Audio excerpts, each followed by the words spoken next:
हरे कृष्णा। तो हम लोग प्रार्थना करते हैं, प्रार्थना करके फिर हम लोग आगे का श्लोक पढ़ेंगे। ओम अज्ञानतिमिरन्धस्य ज्ञानाञ्जना शलाकया चक्षुरुन्मिलितं तस्मै श्री गुरुवे नमः। श्री चैतन्य मनोभीष्टं स्थापितं येन भूतले स्वयं रूप कदा मह्यं ददाति स्वपदान्तिकम्। वन्देऽहं श्रीगुरु श्रीयुतापदकमलं श्रीगुरून् वैष्णवं च श्रीरूपं साग्रजातं सहगणरघुनाथान्वितं तं सजीवम् साधुदेतं साधुदूतं परिणसहितं कृष्णचैतन्यदेहं श्री राधा कृष्ण पादां सहगणललिता श्री विशाखान्वितांश्च। हे कृष्णा करुणा सिंधु दीनबंधु जगतपते गोपेश गोपीकांत राधाकांत नमस्ते। तप्त कांचन गौरांगी राधा वृंदावनेश्वरी विश्वानुसुते देवी प्रणमामि हरिप्रिये। वाञ्छाकल्पतरुभ्यश्च कृपा सिन्धुभ्यश्च पितानां पावनेभ्यो वैष्णवभ्यो नमो नमः। जय श्री कृष्ण चैतन्य प्रभु नित्यानंद श्री अद्वैत गदाधरा शिवासादि गौर भक्तवृंद। हरे कृष्णा कृष्ण कृष्ण हरे हरे हरे राम राम राम हरे हरे। हरे कृष्णा। तो आप लोगों का स्वागत है भगवद गीता की इस कक्षा पे। और हम लोग अभी दूसरा अध्याय ही पढ़ रहे हैं। तो इस अध्याय के पहले हम लोग इस श्लोक को पढ़ने से पहले हम लोगों ने इससे पहले क्या पढ़ा उससे थोड़ा सा मतलब हम समरी थोड़ा सा पढ़ लेंगे तो फिर वो कनेक्ट होगा। नहीं तो अगर हम पिछला छोड़ेंगे तो फिर वो समझ में नहीं आएगा वो। तो हम लोगों ने देखा इस श्लोक से पहले कि भगवान अर्जुन को कर्म बुद्धि और निष्काम कर्म के बारे में बताते हैं। इसमें 47वां से 50वां श्लोक तक उन्होंने मन और कर्म बुद्धि के बारे में बताया। उसके बाद निष्काम कर्म योग के बारे में बताया। फिर वेदों में जो चीज है उसके बारे में बताया। अब अर्जुन इस अर्जुन क्वेश्चन करेंगे इस श्लोक में कि आपने बताया कि कर्म और बुद्धि और मन को अच्छे से लेकर अगर हम भगवान की भक्ति करेंगे तो वैसे लोग कैसे दिखते हैं, उनका गुण कैसा होता है, उसकी स्थिति कैसी है। मतलब भगवान ने बताया ना कि अगर कोई को मन कर्म बुद्धि और क्या लगाएगा भगवान के में केंद्रित करेगा तो कैसे कैसे दिखते हैं, कैसे लोग हैं, उनका लक्षण क्या है। तो उसी के बारे में भगवान से क्या पूछते हैं, अर्जुन पूछते हैं। जैसे उन्होंने उनको शंका उत्पन्न हुआ कि मन बुद्धि का जो हम लोग यूज करके कैसे भगवान की भक्ति कर सकते हैं। तो भगवान ने आंसर किया उसको। तो अभी शंका उत्पन्न हो रहा है कि वो लोग कैसे दिखते हैं। भगवान ने अपने इतने सारा चीज बताया, तो अगर इस चीज को कोई फॉलो कर रहा है तो वो कैसे दिखते हैं, कैसे बोलते हैं, कैसे बैठते हैं और कैसे वो रहते हैं, उसके बारे में अर्जुन इस श्लोक में पूछते हैं। तो भगवान 54 से 72 तक भगवान इसके बारे में बताते हैं। उसको बोलते हैं स्थित प्रज्ञ। मतलब हमेशा कुछ भी हो, कोई भी स्थिति हो, हर स्थिति में स्थित मतलब हर अवस्था में क्या भगवान पे केंद्रित होना। तो उस अवस्था के बारे में भगवान अभी कर रहे हैं। तो हम लोग अच्छे से जानेंगे, अच्छे से सुनेंगे कि कैरेक्टरिस्टिक मतलब गुण क्या है। अगर कोई भक्ति कर रहा है तो वो स्थिति कैसे प्राप्त कर सकते हैं, तो वो लोग कैसे होते हैं, कैसे दिखते हैं, तो हमको जानने में सुविधा मिलेगी। तो अर्जुन अभी वही क्वेश्चन करने वाले हैं। तो हम लोग पहले श्लोक पढ़ेंगे, फिर श्लोक बाद अनुवाद पढ़ के फिर उसके बारे में जानेंगे। तो श्लोक इस प्रकार से है। अर्जुन पूछ रहे हैं भगवान से। अर्जुन उवाच स्थितप्रज्ञस्य का भाषा समाधिस्तस्य केशवा स्थिति की परिभाषते किमासीत वर्जते किम। अर्जुन उवाच स्थितप्रज्ञस्य का भाषा समाधिस्तस्य केशवा स्थिति किम परिभाषेत किमासीत वर्जते किम। तो इसमें भगवान अर्जुन पूछ रहे भगवान से, है कृष्ण आपने अध्यात्म लीन चेतना वाले व्यक्ति स्थिति पर के क्या लक्षण है। मतलब पूछ रहे हैं कि आपने तो बता दिया कि वो लोग मन बुद्धि और कर्म से क्या भगवान के सेवा में लगते हैं, तो कैसे किसका लक्षण क्या है, कैसे पहचानेंगे उसको, वो कैसे बोलते हैं, मतलब उनका बोलने का तरीका कैसा है, वो कैसे कैसे भाषा में बोलते हैं, वो किस तरह बैठते हैं किस तरह चलते हैं, मतलब वो कैसे चलते हैं कैसे बैठते हैं, कैसा उनका ढंग रहने का, वो पूछ रहे हैं अर्जुन। किसको, कृष्ण को पूछ रहे हैं।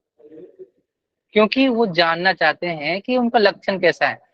क्योंकि जब उनको कर्म बुद्धि में कोई शंका लगा तो उन्होंने पूछा, अभी उनको शंका है कि उसके लक्षण कैसे हैं। तो इसके लिए अर्जुन अर्जुन बता रहे हैं, अर्जुन पूछ रहे हैं कृष्ण से, तो कृष्ण बता रहे हैं स्थित प्रगस्य का भाषा समाधिस्थ केशव। समाधिस्थ मतलब होता है कि जो हमेशा क्या है, परमात्मा को प्राप्त कर चुका है। वो समाधि मतलब एक समाधि की अवस्था होती है जिसमें परमात्मा को मतलब अगर हम जैसे हम अगर भक्ति कर रहे हैं तो हमारी अवस्था कब सबसे ज्यादा सफल होगी, कब हम अपनी मंजिल तक पहुंचेंगे, जब हम भगवान के प्रेम को प्राप्त कर लेंगे, तो वो हमारी एक समाधि की अवस्था होती है। उसी प्रकार एक होती है स्थित प्रज्ञ की अवस्था। इस अवस्था में क्या होता है, जो साधक होता है ना, वो क्या करता है, हमेशा अपनी बुद्धि कहाँ लगाता है, भगवान की तरफ। कर्म बुद्धि क्या भगवान पे लगाता है, वो स्थिति होती है। अपनी बुद्धि कहाँ से रखते हैं, भगवान पे। जो भी कुछ कर रहे हैं उसकी इंद्रियां कहाँ पे लगी हुई है, भगवान पे। वो स्थिति को बोलते हैं स्थित प्रज्ञ। अगर वो ऐसी स्थिति में है तो उसे प्रवेश होते हैं। बहुत सारे जो भक्त हैं वो क्या चाहते हैं कि जो भी हम कुछ कर्म कर रहे हैं वो किस में करना होना चाहिए, किस पे होना चाहिए कि भगवान कैसे खुश है, अपने कर्म से बुद्धि से कैसे कैसे कर सकते हैं। तो जैसे हर लोगों का एक अवस्था होती है कि कोई धनवान व्यक्ति है तो उसका उसका लक्षण क्या होता है कि वो दिखाता है कि धनी है, महंगे गाड़ी में जाएगा, अच्छे बंगले में रहेगा, तो उसके लक्षण है। वैसे थोड़ा एटीट्यूड में रहेगा तो उसका एक लक्षण, तो वो एक लक्षण हुआ धनवान व्यक्ति का। कोई रोगी व्यक्ति है तो उसमें क्या उसका लक्षण क्या होगा, उसको रोग है, उसको कोई अगर कुछ उससे कुछ को रोग है तो उसका लक्षण होंगे। तो उसी तरह से ये भी एक लक्षण है कि अगर कोई भगवान के भक्ति में पूरी तरह से स्थित होता है तो उसका लक्षण क्या होता है। तो उसके बारे में भगवान इस आगे के श्लोक में बताएंगे। इस श्लोक में अर्जुन अपनी जो शंका है वो पूरा करना चाह रहे हैं, मतलब पूछ के। क्योंकि इससे पहले तो भगवान ने सारा कुछ बता दिया, कर्म ज्ञान बुद्धि और सब कुछ बता दिया। लेकिन अभी क्या है, अभी क्या बचा है, क्या बचा है कि जो लोग इसको फॉलो कर रहे हैं तो वो कैसे दिखते हैं, कैसे बोलते हैं। अब जैसे हम लोगों को बता दिए कि हमको यहाँ से ये काम करना है, लेकिन इसको करने वाला कोई किया है कि नहीं, और किया है वो उसको, तो क्या स्थिति हुआ उसका, उसकी स्थिति कैसी होती है। तो ये सवाल पूछ के क्या कर रहे हैं, हमारे लिए पूछ रहे हैं कि हमको भी समझ आए कि अगर ये स्थिति अगर प्राप्त करना है तो कैसे कर सकते हैं और कैसे दिखते हैं, कैसे कैसे किया जा सकता है। तो हर एक जगह पे आप देखोगे कि जो कोई अगर वर्णाश्रम में भी देखेंगे तो हम लोग देखते हैं कि जो बिजनेस माइंडेड है, कोई क्षत्रिय है, कोई ब्राह्मण है, तो उनके अलग अलग लक्षणों के अनुसार गुणों के अनुसार क्या होते हैं, उनके कार्य होते हैं।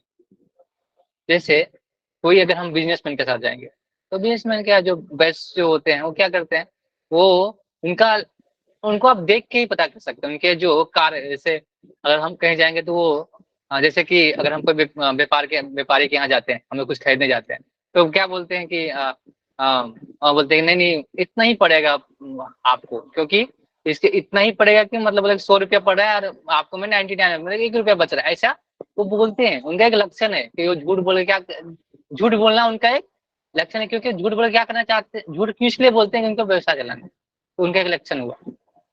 आप कितनों भी करेंगे कि वो, लेकिन वो करेंगे क्योंकि उनका एक लक्षण बन गया है। आप कोई क्षत्रिय के पास जाएंगे तो उनका उनका उनका भाषा अलग होगा।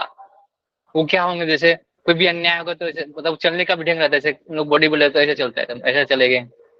और कोई अगर व्यापारी है तो उसका चलने का भी ढंग से कर सकते हैं। वो चल रहा है तो किस किस व्यवसाय में होगा, अगर किस स्थिति में होगा, या क्या कार्य करता होगा, बहुत सारे लोगों को पता चल जाता है उसके उसके चाल, उसको बोलते हैं ना कि तेरा लक्षण के बोलते हैं ना कि तेरा चाल चलन है ना, ऐसा है, लोग बोल देते हैं। क्यों, उनके उनके उनके जो गुण है, उनका जो शरीर की स्थिति है, उनका जो कार्य करने का शैली है, उससे पता चल जाता है कि वो किस गुण से हो। तो गुण है क्या, गुण से पता चल जाता है कि वो किस स्थिति में है, क्या कर रहा है। तो यही, तो धनी पुरुष का आपने पता चल जाता है कि धनी पुरुष दिखाता है। आप क्षत्रिय को जा देगा तो क्षत्रिय क्या बोलता है, आप जाएंगे उनके पास बोलेंगे कोई दिक्कत होगा तो मुझे बताना, मैं तुम्हारा हेल्प करूंगा, ऐसा बोलता है क्षत्रिय। क्षत्रिय व्यक्ति ऐसा होता है। कोई अन्याय होगा तो उसमें खड़ा होता है। वो क्या, वो बात ऐसे नहीं करेगा, सिंपल बात नहीं करेगा, वो बात करेगा, लड़ेगा, और उसका एक लक्षण है क्या, को क्षत्रिय वाला गुण। अब ब्राह्मण के पास जाएंगे तो क्या बताएगा, ज्ञानी व्यक्ति के पास जाएंगे तो क्या बताएगा, वो बताएगा, वो ज्ञान के बारे में बताएगा कि इस ज्ञान को प्राप्त करके आप कहाँ पहुंच सकते हो। तो ये सारी स्थितियां हैं, किसके अनुसार, अपने कार्यशैली, अपने अपने क्या बोलते हैं, कार्यशैली, अपने लक्षण है कि जिससे पता चल जाता है कि वो क्या स्थिति है। तो बहुत से लोगों को आंखों से पता चल जाता है, बहुत से जैसे, हाँ, बहुत लोगों का इतना अच्छा तालमेल होता है कि वो आंख से बोलता है हाँ ठीक है कर लेते हैं, तो वो आंख से ही सब क्या, वो आंख से भी क्या बात कर लेते हैं, आंख से भी सारा कुछ लक्षण दिख जाते हैं। जैसे कोई प्रेमी प्रेमिका है तो क्या करते हैं, वो आंखों से ही बात कर लेते हैं, बोलते हाँ ठीक है, वो आंखों, पहले जो स्थिति होती है आंख से ही स्थिति होती है, आंख की स्थिति से कर लेते, तो वो स्थिति है। तो आंखों की स्थिति ऐसी, ऐसे ऐसे भी आंखों से देख के पता चल जाता है कि वो क्या क्या चाह रहा है, क्या स्थिति है, क्या करना चाह रहा है। तो हम उसी लक्षण के बारे में कृष्ण बता रहे हैं कि अगर कोई मन बुद्धि कर्म को अपने भगवान की सेवा में लगाता है और भगवान की सेवा में करता है तो वो कैसे वो पहुंच सकता है उस स्थिति में। तो यहाँ पे प्रपात भी लिख रहे हैं, तो हम थोड़ा तात्पर्य पढ़ेंगे, उसके बाद फिर उसके बारे में हम एक दो एग्जाम्पल भी देखेंगे कि कोई अगर इसको पूरा करके कौन भक्ति तक पहुंच, उस लेवल तक पहुंच चुका है। क्योंकि हमको चाहिए एग्जाम्पल, अगर कोई हम कुछ कर रहे हैं तो हम लोग दिखाते हैं ना कि अगर कोई हम कंपनी में जाते हैं तो बोलते हैं देखो ये इतना चीज फॉलो करके ये इतने अच्छे से पोस्ट में पहुंच गए, तो हम लोग सोचते हैं हाँ हमको ही पहुंचना है। क्यों, क्योंकि उसको चीज फॉलो किया। तो वही चीज बता रहे हैं कृष्ण कि अगर कोई भक्ति मार्ग को फॉलो करता है, मन बुद्धि को अपने भगवान की सेवा में लगाता है, तो उसकी स्थिति कैसी होती है, लक्षण कैसे होते हैं, वो किस किस तरह से कार्य करता है, शैली क्या है।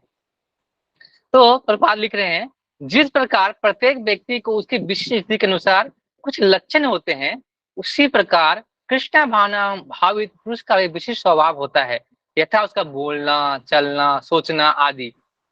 जिस प्रकार धनी पुरुष को कुछ लक्षण होते हैं उसे धनवान कहा जाता है, जिस तरह रोगी अपने रोग के लक्षणों से रुग्ण हो जाता है, या विद्वान अपने गुणों के द्वारा विद्वान कहा जाता है, उसी तरह कृष्ण की दिव्य चेतना युक्त व्यक्ति को विशिष्ट लक्षण से जाना जाता है। इस लक्षणों को भगवत गीता में से जान सकते हैं।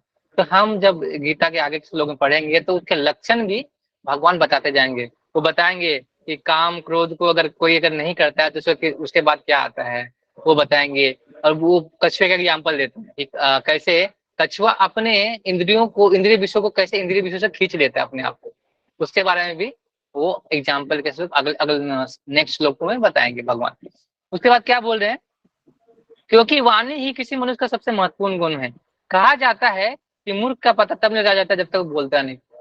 जैसे एक गुण होता है, अगर हम किसी को वो कितना ज्ञानी है कैसे जानेंगे, तो हम चलो ठीक है कोई लक्षण से हम जानेंगे, लेकिन जब तक वो बोलेगा नहीं तब तक पता नहीं चलेगा कि क्या है वो। जैसे मूर्ख है ना, मूर्ख मूर्ख का पता ऐसे ही नहीं लगता जब तक वो बोलता ही नहीं, जब तक वो बोलता नहीं उनका पता नहीं चलता।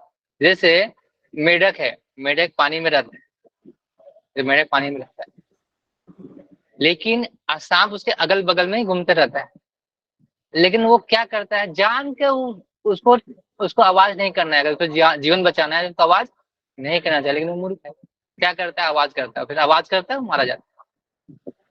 तो इसी तरह मूर्ख व्यक्ति का पता क्या चलता है, जब बोलता है ना तो पता चल जाता है कि हाँ ये इसका ज्ञान कहाँ। लोग बहुत सूट बूट में पहन के आते हैं, सूट बूट में पहन के आते हैं, मोटिवेशनल स्पीकर के टाइप बोलते हैं, लेकिन उनको ज्ञान क्या है, कुछ भी ज्ञान देते हैं, कुछ भी ज्ञान प्रदर्शित करते हैं, लेकिन वो ज्ञान कितना सही है वो अपने पे अप्लाई नहीं। लेकिन ऐसा नहीं है कि वो सूट बूट पे है तो वो सबसे अच्छा ज्ञान दे रहा है, ऐसा नहीं है। ज्ञान का मतलब होता है कि वो कितना उस साधना उस चीज को मान के चल रहा है, कितना वो फॉलो कर रहा है, वो आपको उसके चेहरे से पता चल जाता है।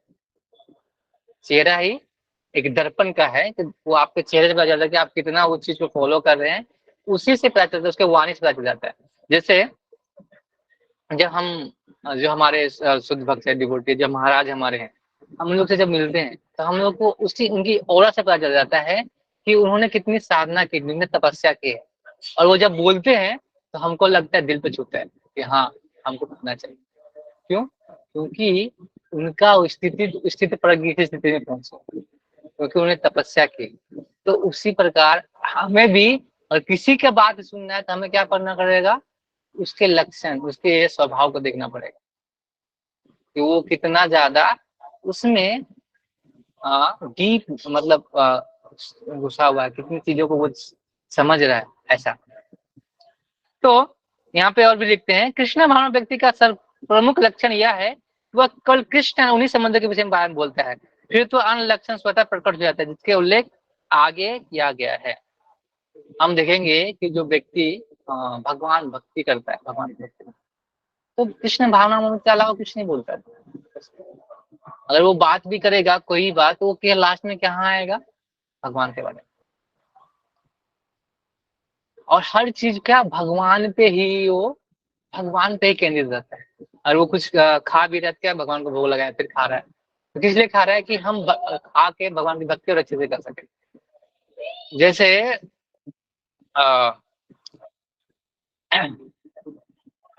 भागवतम में एक एक प्रसंग है दुर्वासा मुनि का, और एक मैं नाम मेरे को याद है लेकिन मैं भूल रहा हूँ। ठीक है महाराज, आप अगर बता सकते हैं तो बता सकते हैं, मेरे को नाम याद है लेकिन मैं भूल रहा हूँ। एक दुर्वासा मुनि और एक क्या सी नाम, उनका राजा रहते हैं, उनका नाम मेरे को याद नहीं आता। तो राजा है ना, उन्होंने सारी जिंदगी क्या किया है, अपना जीवन पूरा क्या किया, भगवान के सेवा में लगा।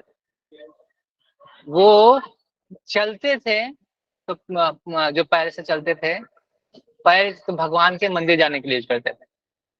हाथ थे भगवान की सेवा में लगाते थे, जो आंख थे भगवान को देखने में लगाते थे, और नाक है वो भगवान को सुगंध लेने के लिए करते हैं, और मुंह है जो भगवान के प्रेयर, मतलब उनके गुणगान करने के लिए क्या करते हैं।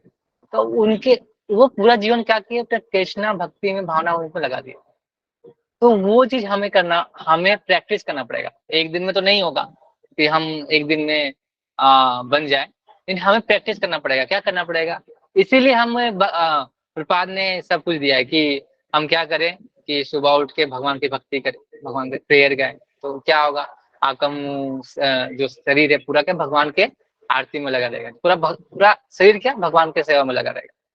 उसके बाद सुनने के लिए क्या है, कीर्तन सुने, भगवान के कीर्तन सुने, यश सुने, गुणगान सुने, कान हो गया। फिर आंख आंख से क्या भगवान को देखे, नाक से भगवान के जो फूल चढ़ता है उसको सुगंध है। तो ये चीज क्यों बोला, क्योंकि हम प्रैक्टिस करेंगे तब भी हम उस स्थिति तक की स्थिति पहुंच सकते हैं। ऐसा नहीं कि आज हम स्टार्ट कर रहे हैं तो आज हम आज ही हम सब कुछ प्राप्त कर लेंगे, ऐसा नहीं होगा। हमको बार बार प्रैक्टिस करना, और हमको अगर कृष्ण भावना में और अच्छा से सफल होना है, तो हमें किसकी संग लेना पड़ेगा, किसको देखना पड़ेगा, जो उनको फॉलो कर रहा है, जो उनको फॉलो कर रहा है, गाइड कर रहा है, उनको देखना पड़ेगा, उनसे पूछना पड़ेगा कि हम इस स्थिति में कैसे पहुंच सकते हैं, हम इस स्थिति में कैसे पहुंच सकते हैं, और ये स्थिति कैसे हम प्राप्त कर सकते हैं। क्योंकि जैसे अगर कोई जिस जगह पे रहता है उसकी स्थिति वैसी हो जाती है, जिसका संग लेगा वो वैसा होगा।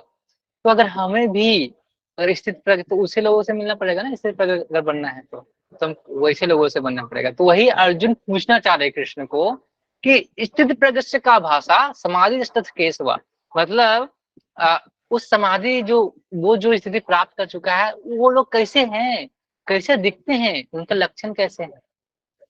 तो अर्जुन की भी क्या कर रहे हैं, अर्जुन भी भगवान के भक्त हैं। जैसे अभी हमारा स्वभाव कैसे बनता है, जो हम कोई भी अभी स्वभाव है हमारा, वो कैसे बना है, क्योंकि हम लोग जो बचपन में जो कॉन्सेप्ट बनाए, उस कॉन्सेप्ट को फिलोसफी बनाए, वो फिलोसफी क्या हुआ, हमारा स्वभाव बन गया। अगर हमको ये कॉन्सेप्ट मिलता कि भगवान का हम भक्ति करना चाहिए, या भगवान की सेवा करनी चाहिए, तो ये फिलोसफी हमें ज्ञान होता, तो हम आगे चल क्या करते, वो स्वभाव हमको बनता भगवान की भक्ति, इस स्थिति पर हम पहले बन जाते। लेकिन हमारी स्थिति ऐसी नहीं है। तो अभी अर्जुन भी क्या कर रहे हैं, अर्जुन भगवान के भक्त हैं, लेकिन वो मेटेरियलिस्टिक देहात बुद्धि में आके हमारे लिए क्वेश्चन कर रहे हैं कि हम इस स्थिति से कैसे, इस स्थिति के पास कैसे पहुंचे। तो दो प्रकार है, आप चाहें तो अंदर से बाहर जाएं या बाहर से अंदर जाएं, या पहले स्वभाव जैसा है इसको स्वभाव से फिलोसफी पर कॉन्सेप्ट लाके, या फिर कॉन्सेप्ट बनाए फिर फिलोसफी पढ़े फिर अपना स्वभाव बने। तो ये स्थिति अर्जुन भी समझना चाह रहे हैं। अर्जुन सोच रहे कि चलो मगर मेरे को पता चल गया कि इस तरह वाला व्यक्ति है, वो ऐसा है, तो हम भी चले जाएंगे मतलब वो ऐसा मन में आ रहा होगा उनका। लेकिन भगवान नहीं बोले कि तुम यहीं रहो, मैं बताता हूँ तुमको इस तरह कैसा होता है, और तुम यहीं सुनो, लेकिन तुम युद्ध करो। एक और कॉन्सेप्ट है कि लोगों को लगता है ना कि भक्त मतलब क्या होता है, कि भक्त मतलब शांत शांत चित्र हो, मतलब शांति से बैठे, लेकिन शांति से सब कुछ करे, मतलब ऐसा क्रोध ना हो, ऐसा ना हो। लेकिन ऐसा फिलोसफी नहीं, ऐसा गलत है। अगर कोई भक्त है तो अपने क्रोध को और जो इच्छाएं भी है ना भगवान के सामने लगाना चाहिए। अब कोई गलत कर रहा है तो हम उसको शांति से, अगर वो उसमें हम क्रोध करके उसको सुधार सकते हैं तो हमें क्रोध करना कर सकते हैं। भक्ति मतलब ये नहीं कि भक्ति मतलब हम शांत रह के जब करें, सिर्फ शांत चित्त रह के रहे, तो वो स्थिति नहीं है। लोग ऐसा कॉन्सेप्ट बना चुके, ऐसा नहीं।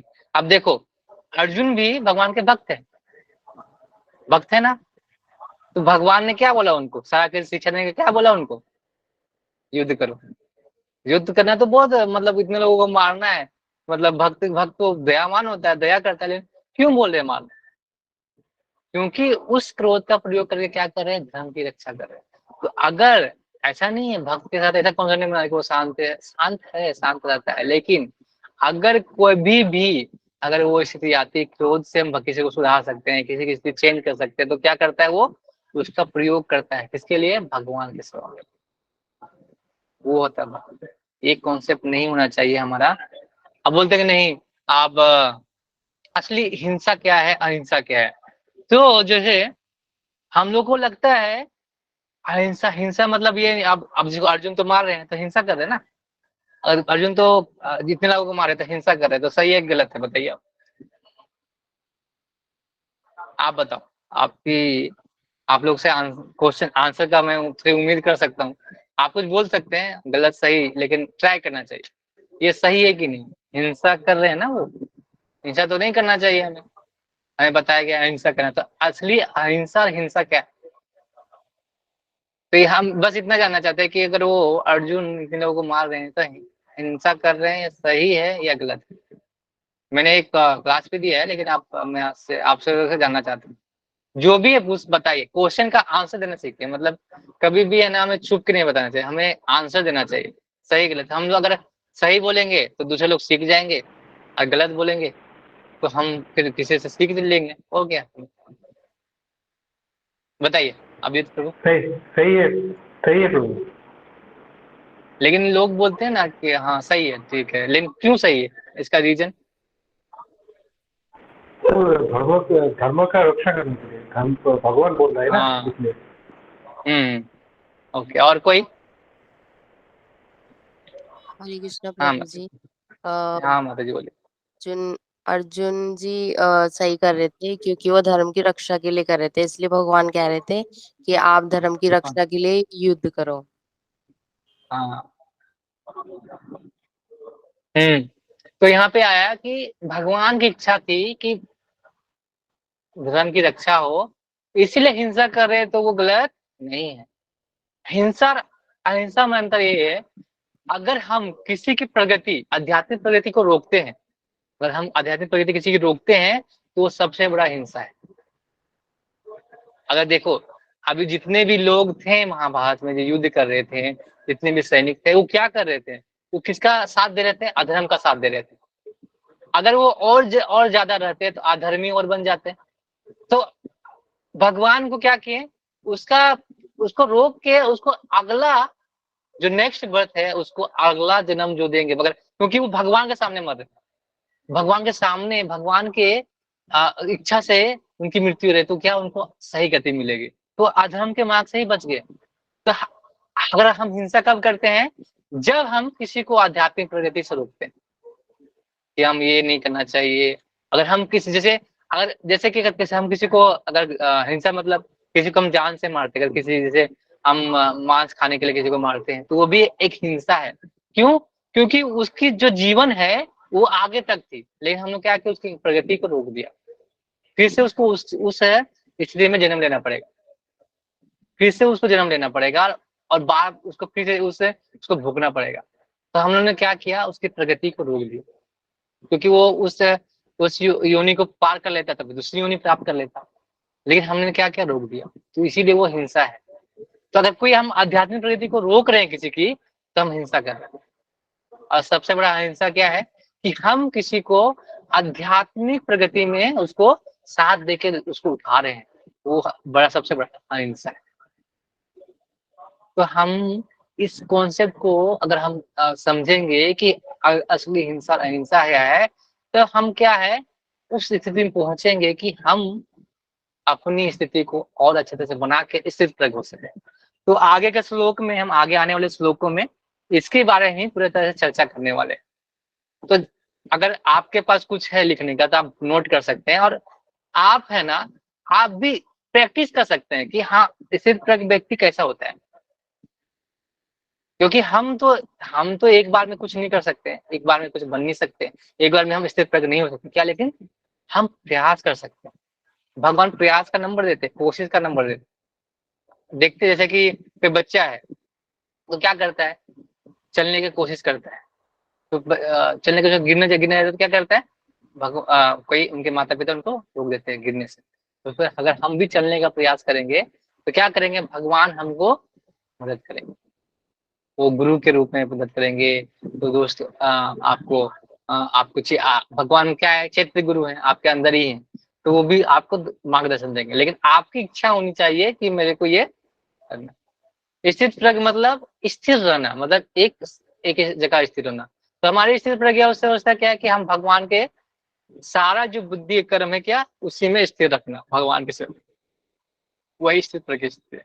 अभी आगे वो बताएंगे हर एक चीज, तो आप लिखें कि इस तरह के पलावस्था क्या होने चाहिए, ये स्थिति होनी चाहिए। हम कितना ज्यादा इस कौन सी चीज में हम अभी तक अटल हो चुके हैं कि स्थिति तक बनने के हम रास्ता में है कि नहीं, कि हम दूसरे रास्ते में चल रहे हैं, कि हम उस दौड़ में भाग ही नहीं रहे। तो हमें अगर जैसे अगर भक्ति कर रहे हैं तो हमें पूरा केंद्रित होना चाहिए उस चीज में, अगर नहीं तो फिर अच्छे से भोग कर लो या अच्छा भगवान का सेवा कर लो। नहीं तो दोनों चीज में आप करोगे कि नहीं, थोड़ा भोग भी कर लेते हैं, थोड़ा थोड़ा हम भगवान का करेंगे, नहीं दोनों स्थिति क्या होते हैं, फिर दो दो नाव में पाँव रखेंगे तो फिर क्या होगा, बीच से फट जाएंगे। तो वो स्थिति नहीं होनी चाहिए, हमें क्या होनी चाहिए, एक नाव में चले। आप पूरी तरह से अगर भोग करना है तो कर लो, पूरा सब छोड़ो, पूरा भोग करो। हम तो बोलते भोग ही कर लो अच्छे से। अगर भगवान की भक्ति करनी है तो अपनी पूरी तरह से भक्ति करो। और ऐसा नहीं कि भक्ति करने में कोई भक्ति करने से बहुत भक्ति करने से भोग नहीं होता।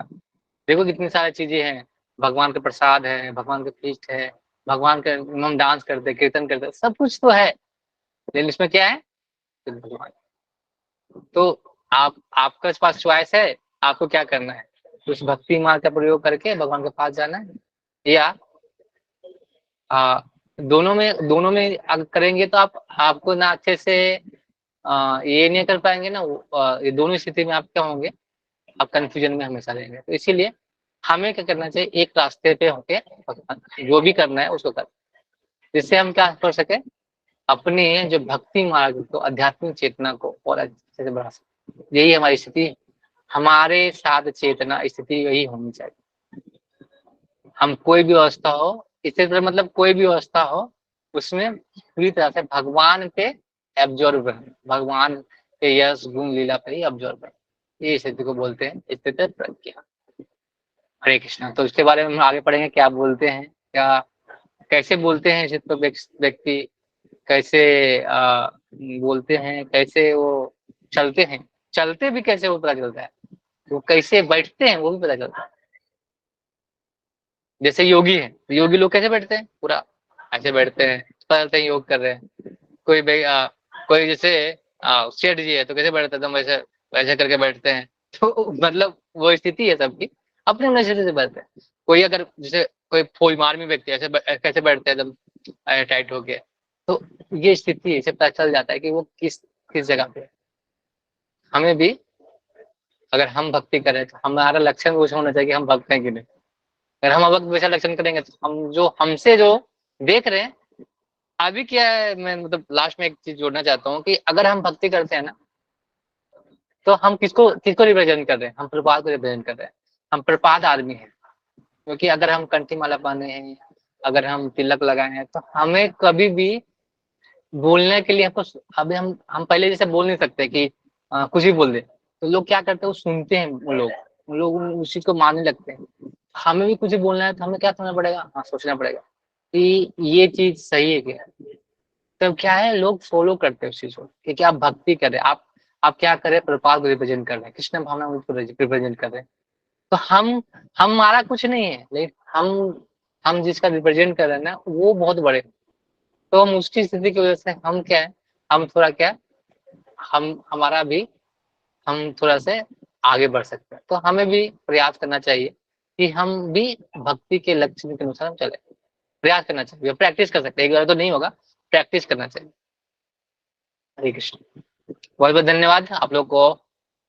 तो आपका कोई क्वेश्चन है या कुछ कमेंट है तो बोल सकते हैं। क्वेश्चन,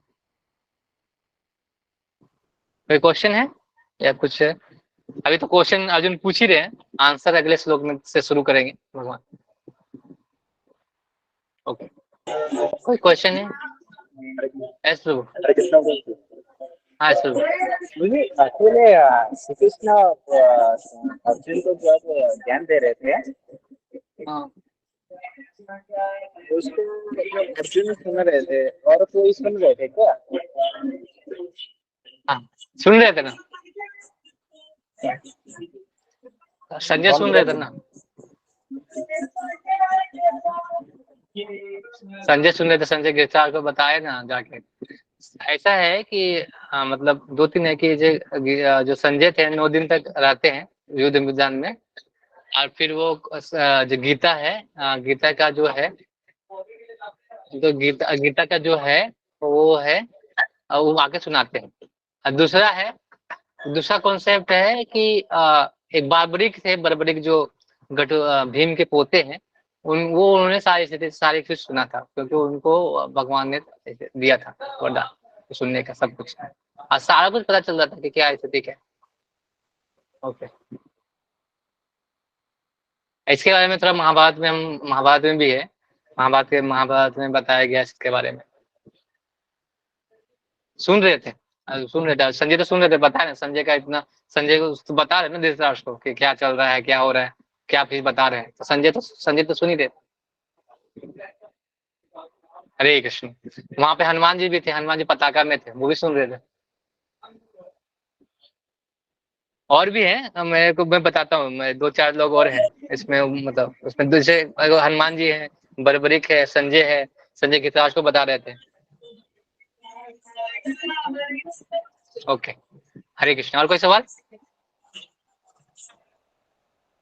प्रभु जी एक 52 श्लोक में 52 श्लोक में मैंने पढ़ा था, उसमें थोड़ा डाउट है, अन्यमनस्क, इसके बारे में नहीं पता चल रहा मेरे को। 52 में अन्यमनस्क नहीं है, सोतस्य कहाँ पे है? 52 में तो नहीं है, तात्पर्य में है, तात्पर्य में यदा ते मोहकलिलं बुद्धिर्व्यतितरिष्यति तदा गतयांसिस निर्वेदम स्रोतवस्य सुतस्य। इसमें तो अन्यमनस्क हो जाओगे। इसका सही अर्थ मेरे को इंग्लिश में देखना पड़ेगा, कि हिंदी वाला में थोड़ा ज्यादा है, तो मैं आपको बताता हूँ एक इंग्लिश वाला देख के उसका स्पेलिंग, है ना। ओके, इसका मतलब है कि तुम उसके प्रति आसक्त हो, मतलब भगवान के प्रति क्या है, सुनियोग के प्रति अनमस्क, मतलब आसक्त से निरासक्त हो जाओ, ऐसी स्थिति आ जाएगी, निरासक्ति की स्थिति आ जाएगी, ऐसे स्थिति के बारे में बता रहे हैं। क्योंकि जब तुम मोह के रूपी जो घन है ना, वन है, उससे अगर ऊपर निकल जाओगे तो ऐसी स्थिति आ जाएगी कि तुम उस जो मोह की स्थिति है ना उसमें निरासक्त हो जाएगा, ऐसे से बता। आज का मैं इंग्लिश मीनिंग बताता हूँ आपको, मैं मैसेज करता हूँ। जी प्रभु। ओके ओके, हरे कृष्ण। हरे कृष्णा। हरे कृष्णा कृष्ण कृष्ण हरे हरे, हरे राम राम राम हरे हरे। श्रीमद् भागवत गीता की जय, श्रील प्रभुपाद की जय, समृद्ध भक्त बिंद की जय। हरे जी कृष्णा। तो हरि बोल। हरे कृष्ण। सबको बहुत बहुत धन्यवाद।